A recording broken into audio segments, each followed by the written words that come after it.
Ah, ce miroir, bien, je vais le regarder. Bon, j'y vois à peu près la même chose que depuis longtemps.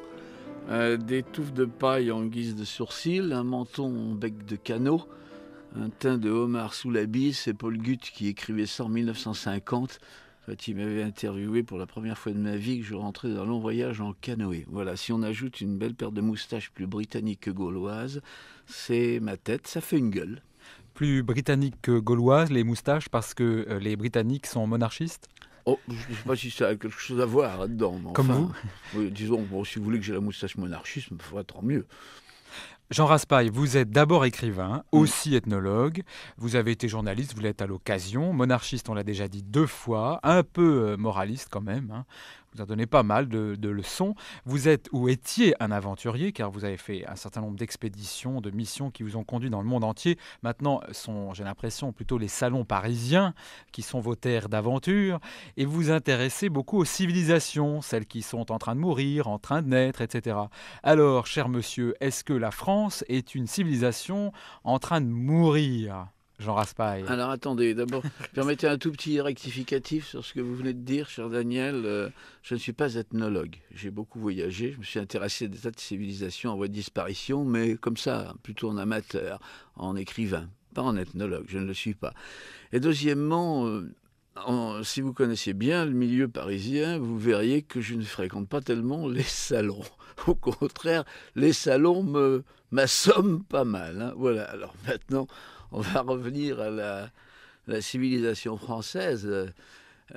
En voie de disparition, rien ne disparaît jamais, définitivement, hein. Ça serait trop bête de dire cela, mais en voie de modification profonde, peut-être plus vers le bas que vers le haut, ça, c'était pas du tout impossible. Il y a des changements gigantesques dans des tas de façons, je ne sais pas, la langue, les façons d'être, la courtoisie, la culture, la curiosité, des tas de trucs comme ça. C'est vrai qu'il y a beaucoup de Vous changements. n'allez pas commencer par râler. Je ne râle pas là. Bah Vous si, vous me dites posez que une ça va plus, question, que je vous la dis civilisation va plus, elle non, je vous s'éteint, ai dit elle va qu'il y avait des mal. changements, que peut-être c'était un peu plus vers le bas que vers le haut, sur certains plans. Peut-être que sur d'autres plans, naturellement, techniques, etc., on va vers d'immenses progrès. Ça, je n'en disconviens pas. Mais est-ce que c'est spécialement français? Ça, non. Mais est-ce que ce n'est pas passionnant, justement, que nous soyons dans une période incertaine? Oui, oui, oui, oui. Voilà une question, comme dirait le ministre, voilà une bonne question. Merci de me l'avoir posée. Euh, on m'a souvent demandé, question idiote d'ailleurs, vous n'allez pas me la faire, j'espère. Pourquoi pas? Bon, dans quel siècle auriez-vous aimé vivre? Bon. Alors, dans le temps, j'avais des réponses. J'aimais bien le Moyen Âge ou le XVIIIe siècle, des choses de ce genre, voilà. Et puis maintenant, je dis sincèrement d'ailleurs, très sincèrement, que la période où nous vivons, vous et moi en ce moment, et des millions d'autres Français, est tout à fait passionnante. Parce qu'on est en plein changement, on ne sait pas très bien ce que ça va donner, et c'est quand même intéressant de regarder ça. Tout à l'heure, vous avez parlé de votre moustache devant le miroir, Jean Raspail. Vous avez des reflets étonnants, argentés, gris et un peu blonds. Vous Hmm. vous teignez les sourcils, la moustache et le Me reste ou teindre, quoi? moi? Ah non. Ça, Non. jamais je ne ferai une chose pareille. Non, non, la teinte est complètement naturelle. Ma blondeur qui blanchit est naturelle. Ma moustache tire sur le roux maintenant. Non, non. On m'a souvent comparé à un colonel de l'armée des Indes. Alors c'est pas mal d'ailleurs. Maintenant je râle et vu mon âge, je me dis que c'est plutôt un général de l'armée des Indes. Il faudrait me comparer. Blond aux yeux bleus, c'est exactement ce que vous vouliez être? Euh, blond. Oui, enfin, ma blondeur n'est pas accablante ni comment dirais-je, très très marquée. Quant à mes yeux, si vous voulez bien les regarder, ils sont bleus, mais ils tirent sur le vert. Voilà. Ça dépend de la lumière. Bon, ça me plaît beaucoup, oui, oui. Dans votre livre, le dernier, Sept cavaliers, un des héros a des cheveux blonds bouclés. Un journaliste, bien ou mal intentionné, a beaucoup fait référence à votre goût pour la blondeur. Vous savez, la petite blondeur arienne que certains ont aimée. Alors, vous avez un goût particulier pour la blondeur, Jean Raspail? Non, Blondeur ou blondeur politique? non, je n'ai pas de goût particulier pour la blondeur. Il y a des blonds, il y a des bruns, ça se définit comme ça. Maintenant, si je me penche sur mon propre, comment dirais-je, mes propres origines, pour ce qu'on peut savoir entre la vérité et la légende. J'ai toujours entendu dire dans le temps, dans ma famille, que nous étions d'ascendance visigothique, voyez-vous. Je trouve que c'est assez original. Alors, parce que ma famille est originaire, les Raspail sont, contrairement à leurs apparences, blondes, justement, parce qu'ils étaient tous blonds, grands, avec des yeux bleu-vert. De même, François-Vincent Raspail, mon arrière-grand-oncle, dont je suis le seul descendant portant le nom avec ma famille, était également grand, blond, etc. Vous avez bien compris qu'il y avait une arrière-pensée derrière cette question ridicule sur la blondeur. Ces gens-là sont du Midi, et c'est le royaume visigothique qui a donné dans ce Midi-là pas mal de blonds, la fameuse blondeur toulousaine, qui n'a rien d'arienne, quoique les Visigoths étaient quand même pas mal ariens aussi. Voilà. Mais je vois, nous avons tourné autour du pot, là, voilà. Bah, sautons dedans maintenant. Voilà. Non, il n'y avait aucune intention dans mon livre, ce journaliste a fait pondu une petite crotte sur mes jolies pages. Il a été le seul à le dire. Mais c'est-à-dire que comme vous avez un peu une image de vieux réac, plus vieux de monarchiste, oui, bien sûr. On se dit, bon, bah, il aime bien le blond arien, il aime bien les ariens. Non. Et les idées qui vont avec. Non, c'est trop facile, ça. Non. Idiot. Je ne réponds même pas à cette question. Bon, d'accord. Alors, évitons de râler pendant toute l'émission. Selon vous, Jean Raspail... J'ai beaucoup râlé, là, déjà ? Non, mais un peu bougon, déjà, sur la société actuelle. Ouais. Qu'est-ce qui ne va vraiment pas du tout, selon vous ? Les bas, comme vous dites. Vous dites la civilisation tend vers le bas. Oui, là, mais vous ne voulez pas que je râle et vous me demandez de vous dire ce qui ne va pas. Alors, écoutez, on ne va pas s'étaler sur tout. Il y a quand même deux choses qui pourraient être perceptibles à tout le monde et qui sont vraiment des éléments qui font le plaisir de vivre. Ça dit quelque chose à quelqu'un, ça, le plaisir de vivre. Hein. Bien. Eh bien, c'est deux choses qui fichent le camp. C'est d'abord la beauté de la langue française. Ça, c'est terrible. On va vivre dans un pays qui jargonne et l'oreille va s'abîmer. Bon, le plaisir d'entendre cette langue qui est quand même superbe, que je commence à massacrer moi aussi à force d'écouter les autres, n'est-ce pas ? Parce qu'on a une oreille qui s'abîme. Bon, ça, c'est quelque chose qui change et qui est dramatique à mon sens, n'est-ce pas ? Et deuxièmement, c'est la courtoisie dans les rapports humains.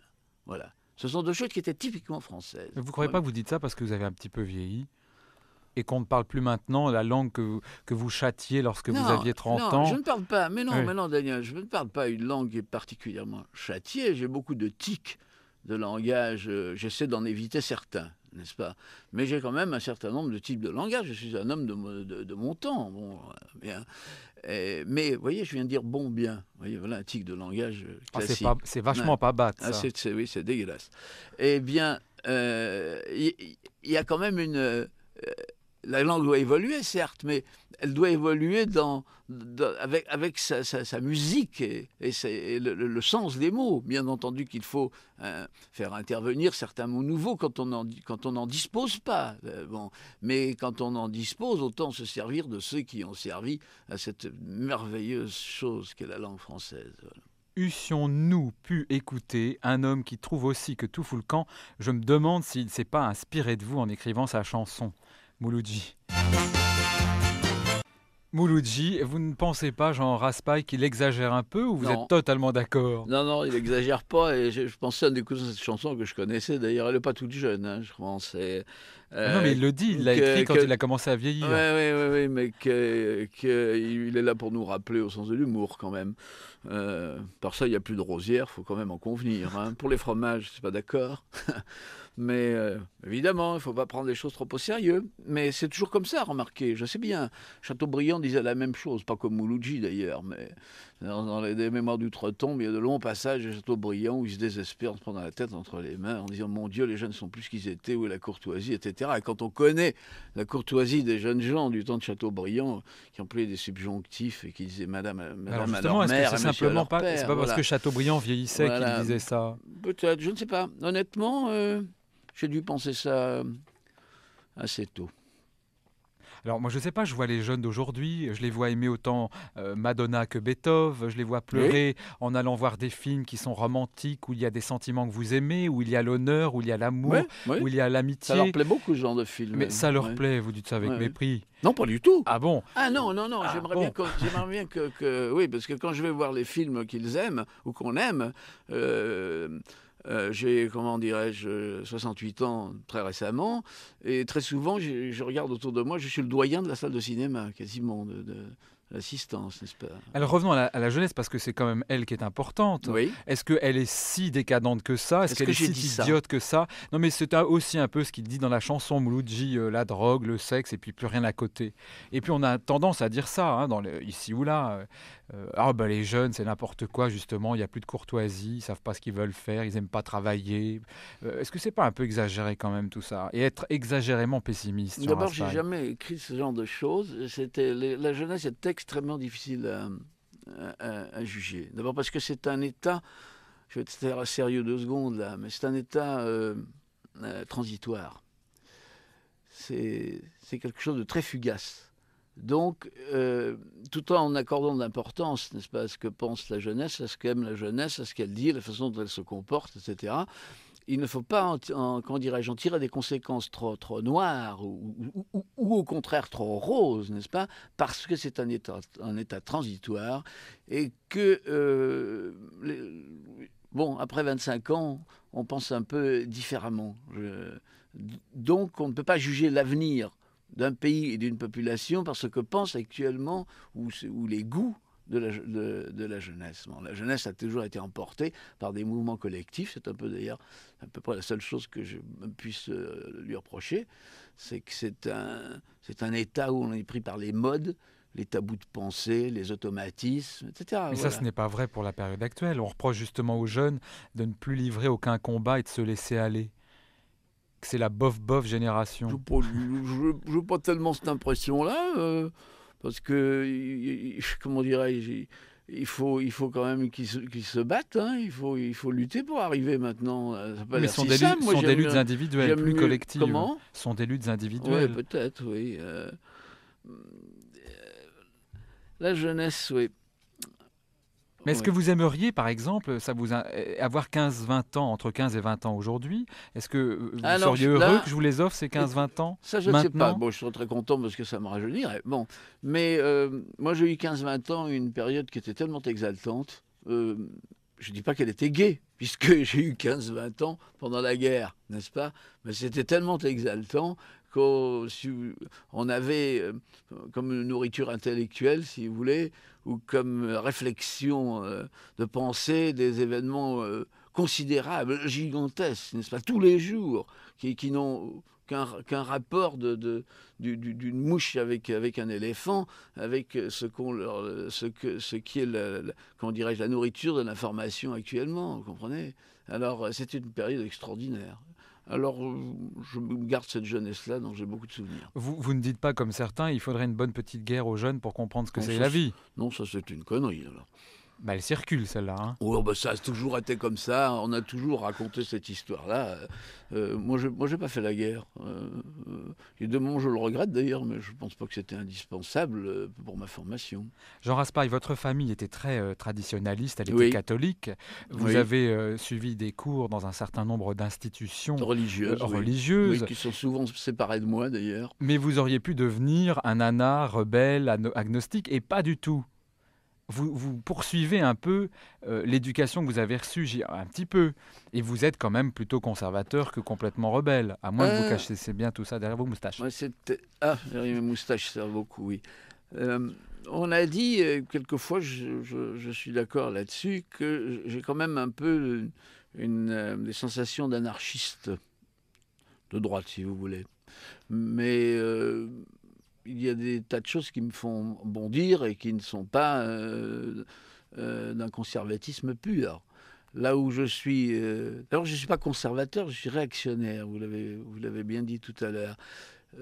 Mais euh, comment dirais-je, mon éducation catholique, c'est vrai, et j'en suis très content d'ailleurs, euh, ce sont des bases, n'est-ce pas?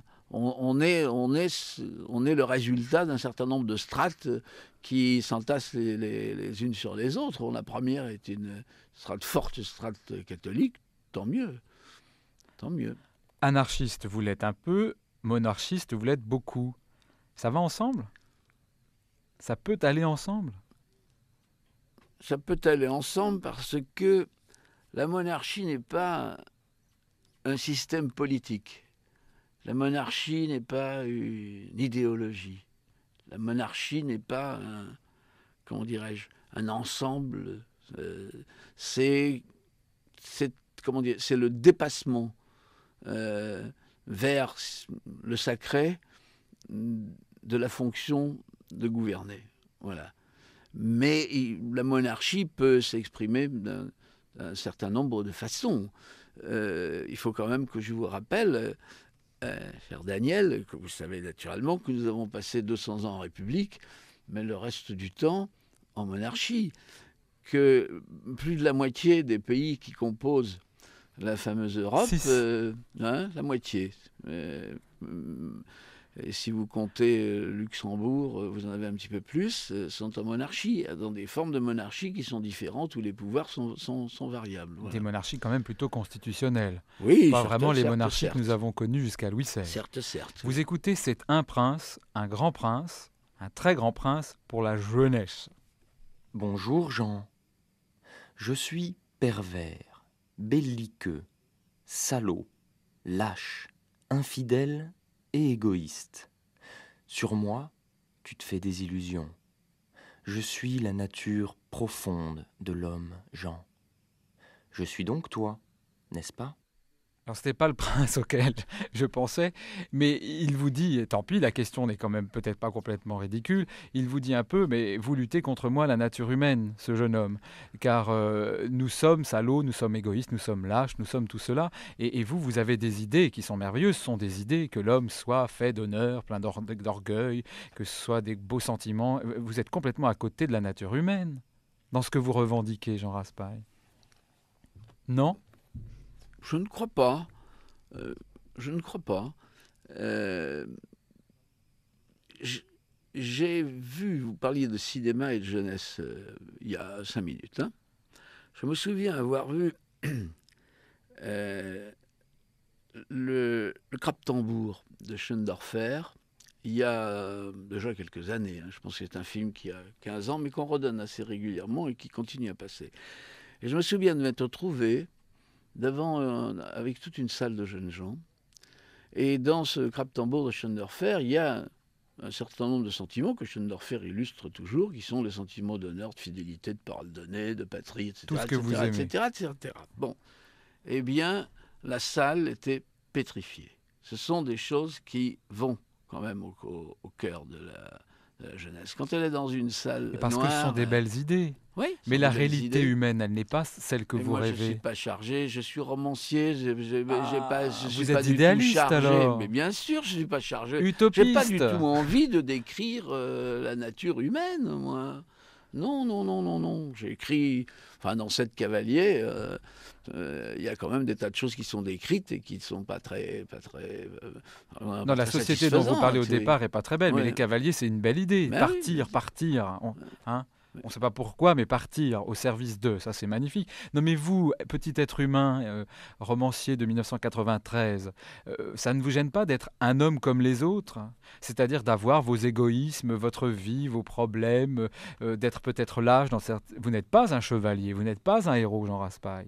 Vous n'êtes pas les gens que vous admirez. Non, mais comme... Ça ne vous gêne pas de n'être pas ce que vous aimeriez être. Mais, écoutez, ça, il y a 2 réponses. On peut faire 2 réponses là-dessus. C'est que le romancier n'est pas forcément identique au personnage qu'il décrit ou qu'il aime ou qu'il met en valeur à ses héros. Premièrement, ça c'est une chose. Et que deuxièmement, il serait bien difficile dans le monde actuel d'incarner ce genre de personnage. L'occasion ne m'en est jamais venue. Est-ce que si elle était venue, j'en aurais été capable ? Je n'en sais rien. Mais ce n'est pas pour ça que je n'ai pas le droit ou le goût, surtout de me raconter de belles histoires. Voici le vrai prince. Vous trouvez, Jean Raspail, que nous sommes en décadence en ce moment ? En écoutant ça ? Non, mais pas que ça, mais maintenant, la société d'aujourd'hui. Même... Confusion de valeurs, qui est qui fait quoi, plus de héros, plus de principes. C'est ça la décadence ? Il va y avoir des héros quand même. Hein.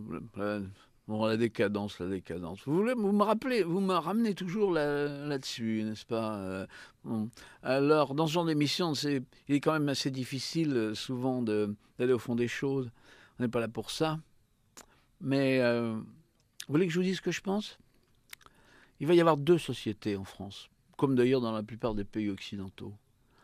Il va y avoir une société peu nombreuse qui comprend tout, euh, cultivée, etc., qui conservera un certain nombre de valeurs en tout genre, modifiées naturellement, hein. Bien sûr, tout ça se Adapté. modifie, adapté, bien sûr, bien sûr, bien sûr. Bon, la connaissance surtout, le goût, la culture, les postes, et tout. Et puis il y aura une société complètement décalée, qui parlera un jargon que les autres comprendront de moins en moins, et qui sera la plus nombreuse. Nous allons vers une société à deux classes. Alors, est-ce Voilà. que cette société Vous n'existait savez, pas au moment de la monarchie? Il y avait la cour et certains grands bourgeois qui savaient tout, comprenaient tout et utilisaient le pouvoir pour les servir. dans un sens, vous Et puis n'avez il y pas avait tort. la Oui. paysannerie, les tout petits bourgeois Dans un qui... sens, vous n'avez pas tort.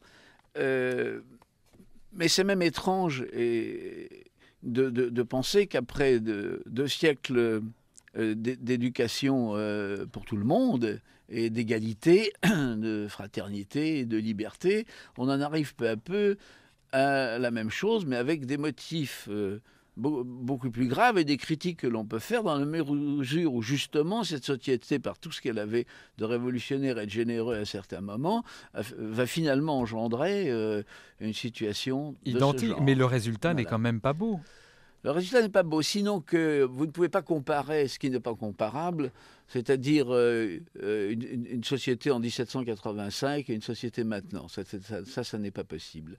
On a le tort tout le temps de vouloir juger les siècles qui nous ont précédés avec des mentalités et des concepts de maintenant. Mais aujourd'hui, Jean Raspail, il y a la radio partout, il y a les journaux. Tous les Français radio, peuvent il y a la être télé. informés. Il y a Oui. l'école de la République, et puis il y a l'école de l'éducation nationale, il y a les écoles privées. Il y a un moyen d'accès extraordinaire à l'information, donc à la connaissance, donc à la liberté. Il n'y avait pas ça à l'époque de la monarchie. Alors en quoi est-ce que la société que nous vivons là est, comme vous le dites, à 2 vitesses? Parce que tout le monde a accès à l'information, il y a égalité devant ça, à la formation. Oui, je sais bien. Peut-être que c'est la qualité, comment dirais-je, la qualité des hommes qui ne suit pas. Peut-être que les êtres humains ne méritent pas tout cet extraordinaire progrès qui leur tombe dessus. C'est pas qu'ils ne le méritent pas, mais peut-être ça les laisse abasourdis, ils sont plus capables d'y entrer. Pourquoi étiez-vous sur la place de la Concorde en janvier? Le 21 janvier, Oui. à 10h22. Oui. Oui. Eh bien, pour commémorer le bicentenaire de la mort de Louis XVI, avec le comité que j'avais fondé. 2 siècles après, vous ne pensez pas qu'il y avait autre chose à faire ce jour-là? Ah non, ce jour-là, il n'y avait que ça à faire. Il n'y avait que ça à faire. D'autant plus que les commémorations officielles du bicentenaire ayant choisi d'ignorer complètement cette date qui est quand même une date majeure, c'est le tournant de l'histoire de France. Enfin, Oui, le mais sang du roi. je reviens, c'était il y a 2 siècles. On a la France d'aujourd'hui à Et construire. alors, les droits de C'est l'homme. pas en allant se On vous parle souvenir des de droits Louis l'homme. XIV, de Louis Cher Daniel. XVI. Oui. Pardon, cher Daniel.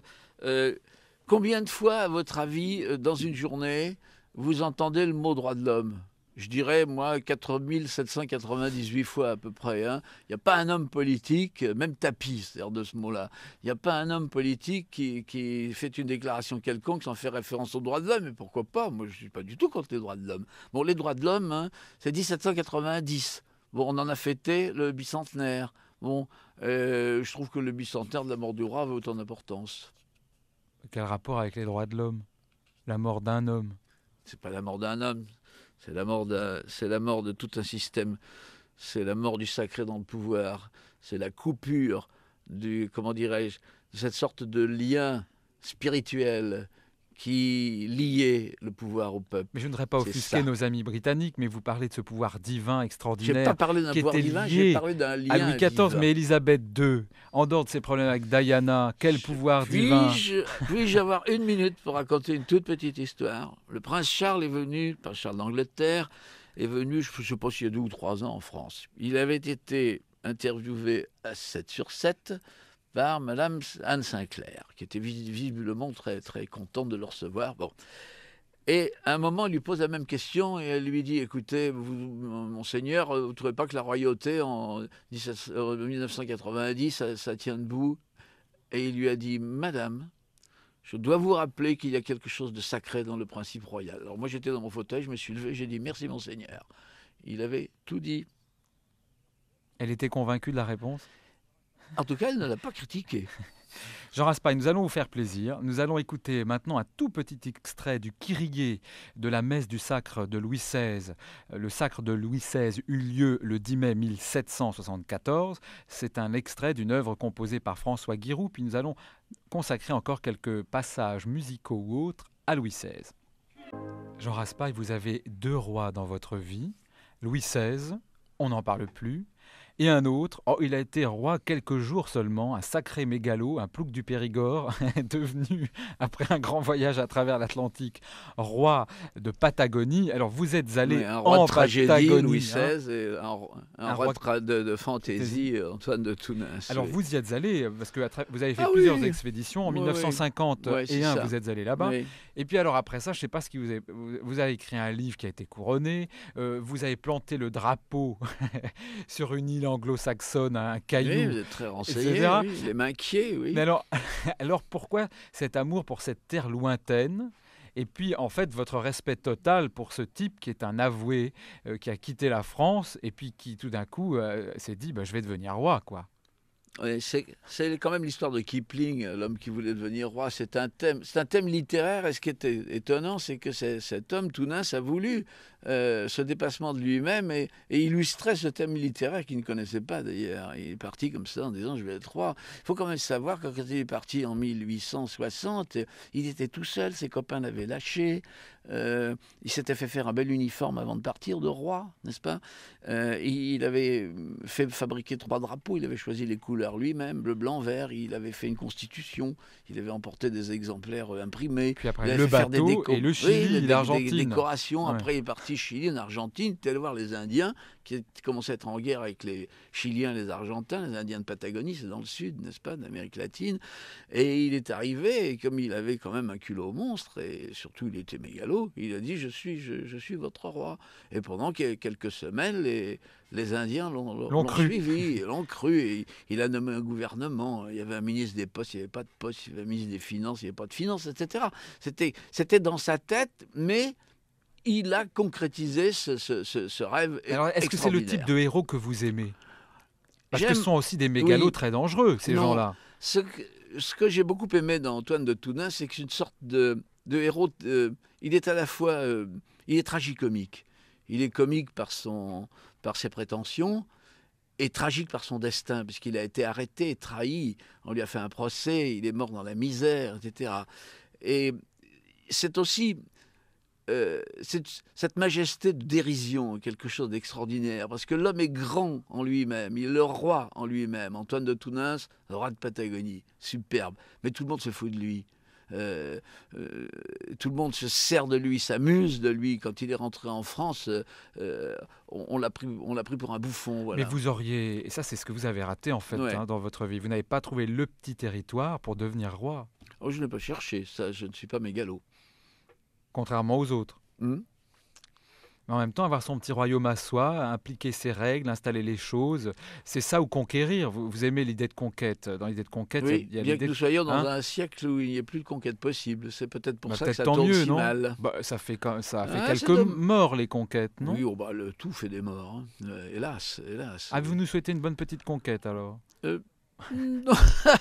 Il a eu sa vengeance avec la guerre, Daniel. Bon, non, c'est pas une bonne petite conquête, mais je crois que des petites conquêtes non pas seront nécessaires, mais tomberont sous le sens dans les siècles à venir. Vous avez été consul général. Ça, c'est pas mégalo, c'est vous qui vous êtes nommé consul général de Patagonie. Alors, oui. je vous prie de vous lever, de vous mettre au garde à vous. Voici l'hymne. Mais vous vous levez aussi, alors.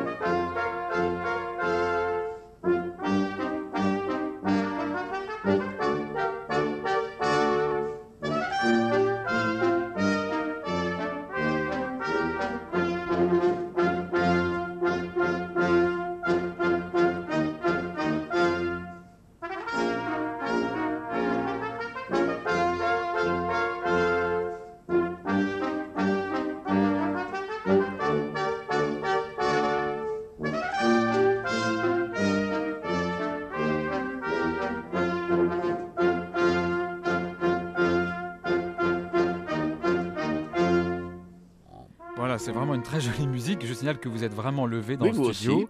aussi. Cette musique a été composée en 1863.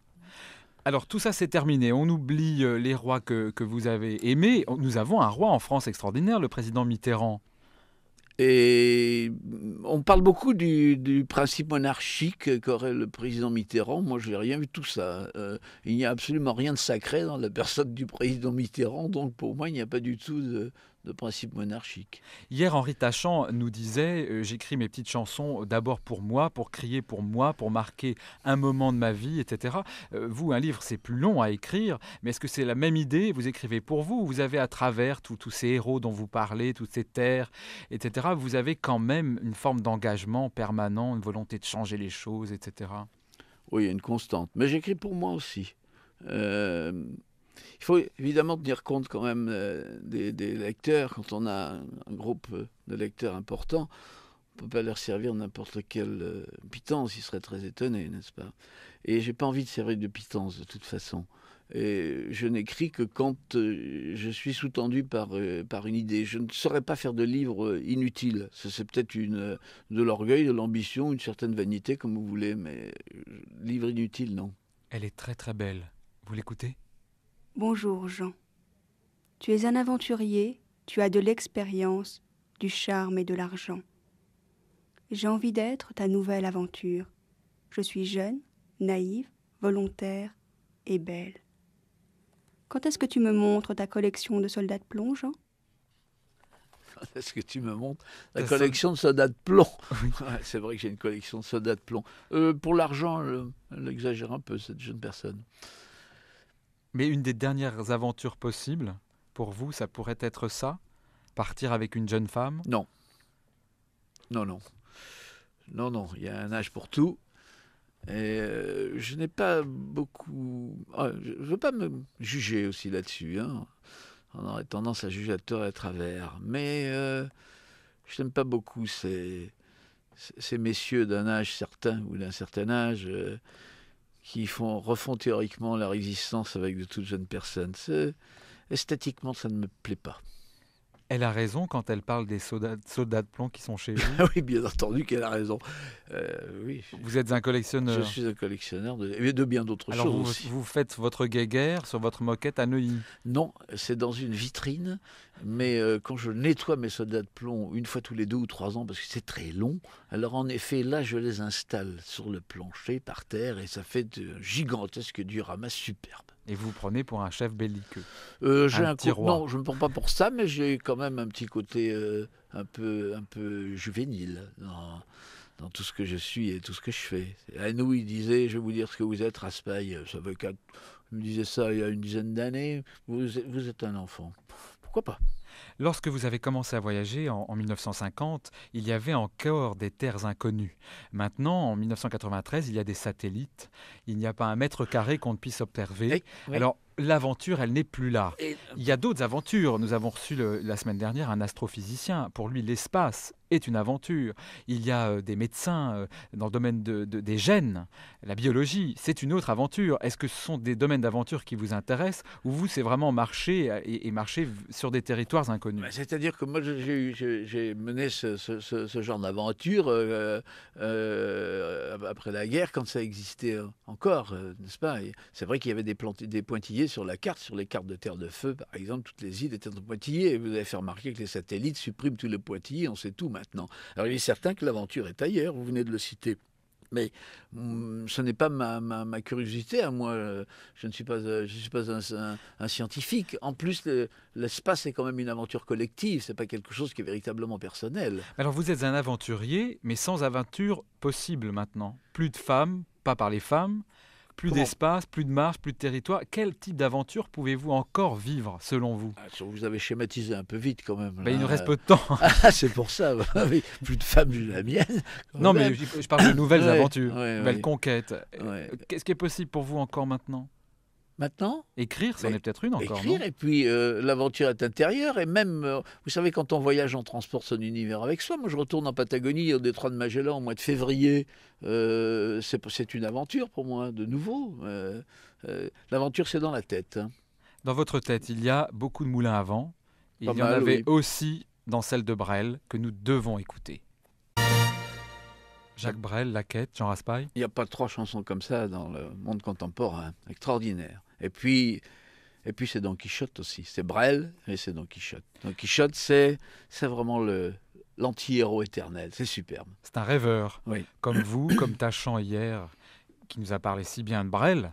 J'ai entendu. Hein. Alors, anarchiste, vous, un peu comme Tachant, rêveur aussi. Est-ce que vous êtes nostalgique? Parce que aimer Louis XVI, vénérer la monarchie d'il y a 2 siècles, regretter la France qui parlait bien et qui parle mal maintenant, j'ai quand même l'impression que vous avez un pied derrière, mais bien ancré derrière. Hein. Alors, je vais vous dire, j'ai un pied derrière, bien ancré derrière, et j'ai un pied devant, mais il est très loin devant.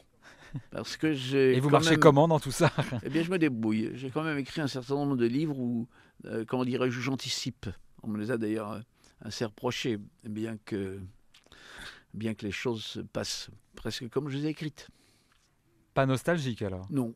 Oui, nostalgique de certaines choses, certainement. Pourquoi Vous savez, c'est un beau sentiment, la nostalgie.